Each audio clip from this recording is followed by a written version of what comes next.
Let's take a moment to imagine a peaceful community. Can you think of one? One that has members who are tight-knit and care for one another. A community full of love and encouragement. A safe place, if you want to call it that. Well, if you thought of Overwatch, you are dead wrong. Yourself, kid. Kill I've yourself. never heard who you are. That's why Kill yourself. your aim is a little bit better. You would be getting shit on, you dog shit moron. Shut the fuck up, Ryan. Shut the fuck up, bro.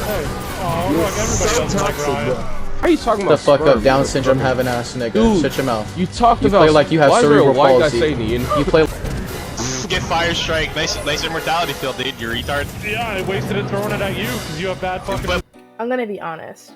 I hate this game so much. I still play it, but I am still aware of how shit the community is. The game is broken at times, and even the cosmetics don't make up for it, except for sexy ash skins. Now, of course, not everything in Overwatch is bad. The characters are fun and enjoyable.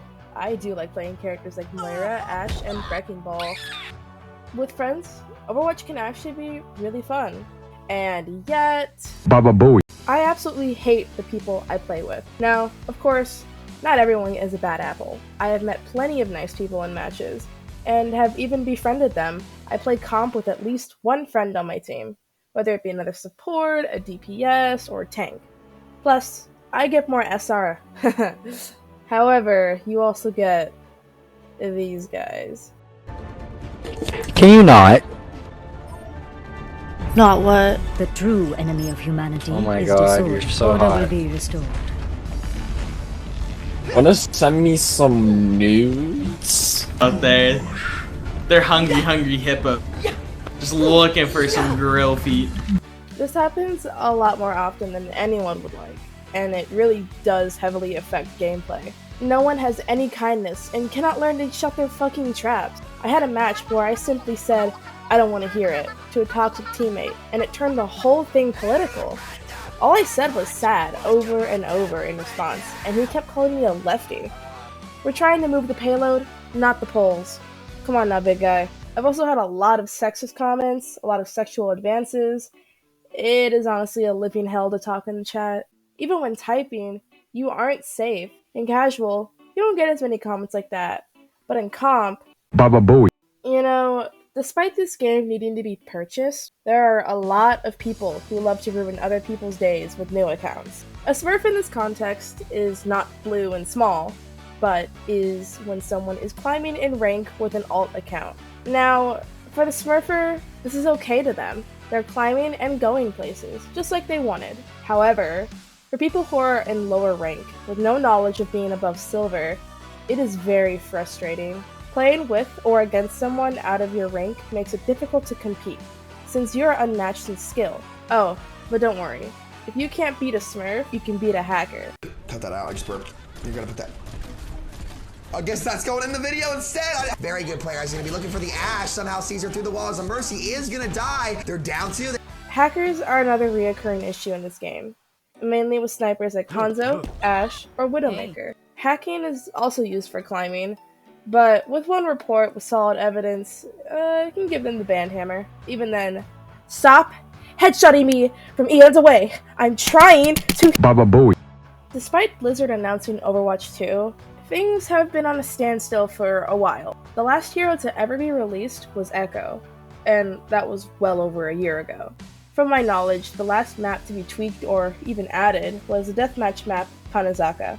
However, if you're like me, who hates deathmatches, this is nothing to blink at. Blizzard did announce another deathmatch map coming out, but again, I don't blink an eye at that game mode. One could argue that new cosmetics are in fact new content, but why should that matter? Not only are they ridiculously expensive, but they are also limited time. The price of a new costume is 3,000 coins, while any costume that has been there for over a year is 1,000 coins. I wanted to buy Fescard for Brigitte during the anniversary event, but goddamn, it was so expensive. I then waited and saved up for the Summer Games event, only for even more skins to be added. Players can barely keep up without having to buy loot boxes, and while 50 loot boxes are cheap, nobody wants to financially support Blizzard until they fix their shit. It doesn't help that grinding for loot boxes by playing matches is also extremely irritating. For every level up, a loot box is rewarded, but unless you have duplicates for every common item, you won't gain anything from normal loot boxes. I'd recommend just crossing your fingers and hoping to get a set of legendary coins, which only gives you 500 coins if you're lucky.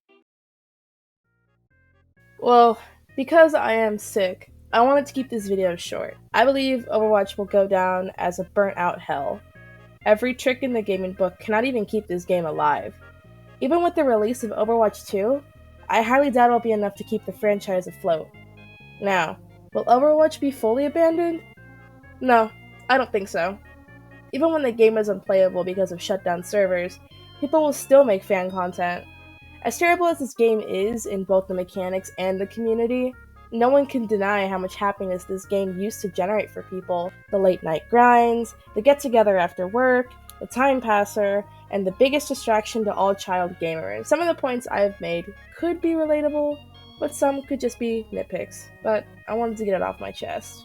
That's all I had to say on this.